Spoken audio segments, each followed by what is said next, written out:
வணக்கம். இங்கே பாருங்கள், நம்ம எங்கே இருக்கோம் பாருங்கள். என்னுடைய மாடி தோட்டம். என்னுடைய மாடி தோட்டத்தில் பார்த்தீங்கன்னா இது என்ன செடி தெரியுங்களா?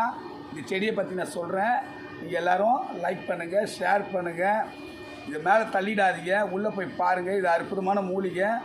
டவுன்லோட் பண்ணுங்கள், சப்ஸ்கிரைப் பண்ணுங்கள். உங்களுக்கு நித்தியம் என்னுடைய டிவி பார்த்தீங்கன்னா ஆன்மீகமும் மூலிகையும் சார்ந்த டிவியாக இருக்கும்.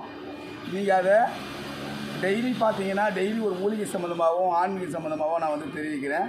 இது மேலே திரும்ப சொல்கிறேன், மேலே தள்ளிடாமல் இதை உள்ளே போய் முழுமையாக பார்த்து இதை பலனை பெறுங்க. இது என்ன செடி தெரியுங்களா? இது எலும்புடையவே பச்சையாகவே சாப்பிடலாம். சாப்பிட்டோம்னா அது வந்து ஒரு ஸ்வீட்டு கலந்த ஒரு மாதிரி பசப்பு தன்மை இருக்கும்.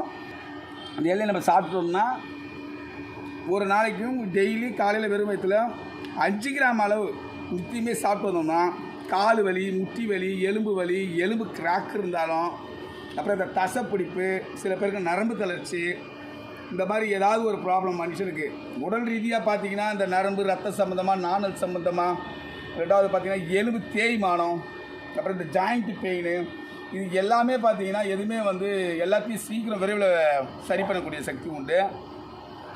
எல்லாருக்கும் இந்த பச்சை செடி கிடைக்காது. இருந்தாலும் நீங்கள் என்ன பண்ணுறீங்க, மேக்ஸிமம் நர்சரிகளில் வச்சுருப்பாங்க. ஆர்டர் போட்டு வாங்கி வீட்டில் ஒரு தொட்டி போட்டு வளர்த்து காலையில் 5 கிராம் அளவுக்கு இந்த செடி இலையை நீங்கள் சாப்பிட்டு வந்தீங்கன்னா தடமான எலும்பும் தடமான ஆரோக்கியமும் கிடைக்கும் ஒன்று.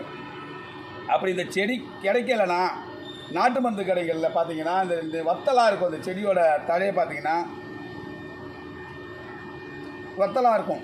அந்த வத்தலை எடுத்து மிக்சியில் போட்டு கொஞ்சோண்டு சர்க்கரை, சுகர் இல்லாதவங்களுக்கு சர்க்கரையை போட்டு பொடி பண்ணிங்க. சுகர் இருக்கிறவங்களுக்கு சர்க்கரை போட வேண்டாம். சும்மா மிக்சியில் போட்டு 2 ஏலக்காய் போட்டு மிக்சியில் போட்டு நல்லா பொடி பண்ணி வச்சுட்டிங்கன்னா நல்லா 1/2 லிட்டர் பால் ஒரு பாதியாக சுண்டை காய்ச்சி அதை ஒரு ஸ்பூன் அளவுக்கு அதில் போட்டு சுட சுட காலையில் அடித்து காலையில் வெறும் வயிற்றில் குடிச்சிட்டே வாங்க. அப்படி குடிக்க முடியும்னு சொன்னால் சாப்பாடெலாம் சாப்பிட்டுட்டு நைட்டில் ஒரு 8 மணி போல் ஒரு டம்ளர் டெய்லி 2 வேளை இதை குடிச்சிட்டு வந்தீங்கன்னா முதல்ல ஆரம்பத்தில் உடம்புல ஒத்துக்கிறதுக்கு கொஞ்சம் கஷ்டமாக இருந்தாலும் பின்னிட்டு அது வந்து தடாத்திரமான உடம்பையும் தடாத்திரமான ஆரோக்கியத்தையும் நல்ல ஆரோக்கியமான எலும்பு உறுதி அப்படின்னு சொல்லிட்டு இந்த முட்டி பெயின், ஜாயிண்ட் பெயின், இது எல்லாத்தையுமே தேய்மானத்தை சரிப்படுத்தக்கூடிய தன்மை உண்டு. அதனால் எல்லோரும் இந்த பலனை பெறுங்க. என் வீடியோவை முழுமையாக போய் பாருங்கள், ரொம்ப சந்தோஷம். இந்த இலை செடி பச்சையாக கிடைக்கலனாலும் பரவாயில்ல, நீங்கள் வத்தலை வந்து நாட்டு மருந்து கடையில் வாங்கி அதை பயன்படுத்துங்க. என்னோடய தொலைபேசி நம்பர் சொல்கிறேன், உங்களுக்கு வேணும்னாலும் என்னோடய தொலைபேசிக்கு கான்டாக்ட் பண்ணுங்கள். நான் வந்து இது வத்தல் தான் தர முடியும், பச்சை செடி தர முடியாது. என்னோடய தொலைபேசி நம்பர் 9500014657. எல்லாருக்கும் வணக்கம்.